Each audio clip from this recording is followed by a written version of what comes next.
False teachers in the church. That's a topic we hear an awful lot about in the very last days. Even the very elect would be deceived. False teachers in the church. I want to share this blog with all of you. Are there bad guys in the church?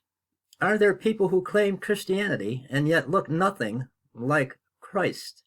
One glance at a newspaper gives us the obvious answer. Yes.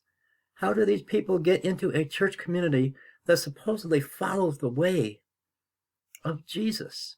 These people know enough about the community to gain access. Perhaps they know how to speak persuasively about particular Christian values, or maybe they have a photo op with a Bible in hand, or perhaps they use a Christian tagline for their business or political campaign, and that gets their foot in the door. Regardless of how they gain entry, they do not alter their life to take on the values of Jesus.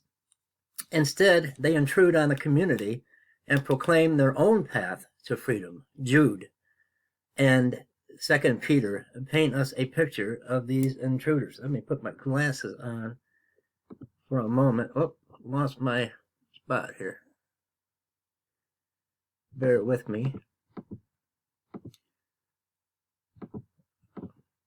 Jude points out false teachers corrupting the local church. They teach, however, their influence is not from God. Jude calls them blemishes because they pervert grace and turn it into immorality. In so doing, they deny Jesus as Lord. Jesus, Jude 4, and God, Jude 24:25, are the source and sustaining power for the moral order of the universe. Jude declares that Jesus acts as judge for the immoral who rebel against divine authority. Jude 8:14. 2 Peter, we learn of more false teachers who deny Jesus. 2 Peter 2, verse 1, and exploit believers for greed.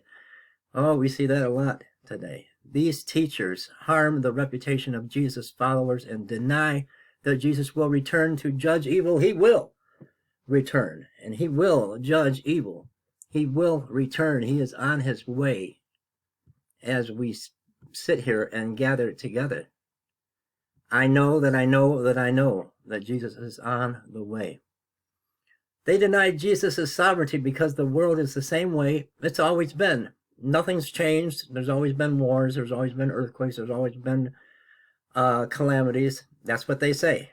But we are living in the very end last days. Let me tell you, brothers and sisters, the very end of end days. They deny Jesus' sovereignty because the world is the same way it's always been. How many times have we heard that? But the author assures the audience that God is not idle. Throughout this letter, the author speaks about judgment of false teachers who believe in pursuing a pleasure-filled life, free from concerns about immorality. Oh, I don't even get me started. Don't even get me started. In the midst of this situation, the true believers are to await Jesus' judgment of rebellious false teachers by living blamelessly.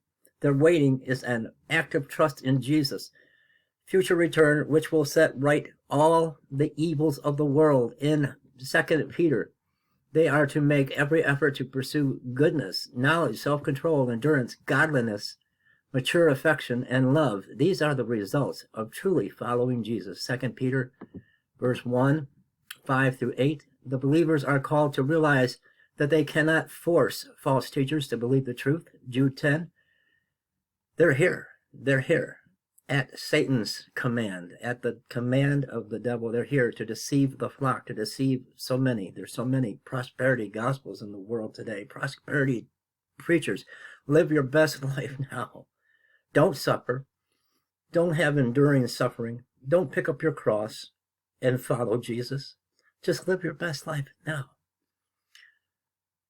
The believers are called to realize that they cannot force false teachers to believe the truth. Jude 10. They are to continually point towards the true faith they inherited. Jude 3. And remember that false teachers were predicted by Jesus' apostles. Jude 17. Their lifestyle and audience to Jesus' message acts as a rebuke to the false teachers. I just want to share there's more to this. But I just wanted to share this with all of you guys. There are many false teachers in the world today. There are many on YouTube right now. Let me get back to the top. False teachers in the church. Be sure to join me tonight, 7 o'clock p.m. Eastern Standard Time, as we go live on YouTube, Pastor Dave's channel, The Coming Harpazo. Subscribe, like, and every time you give an offering to our ministry and outreach to the homeless, you see the prayer shawl from Israel behind me? We're going to do a drawing at the end of the month, and 3 people are going to get right directly from Israel a prayer shawl. I'll see you guys tonight at 7 o'clock p.m. Leave me comments, everybody. Have a very, very blessed afternoon.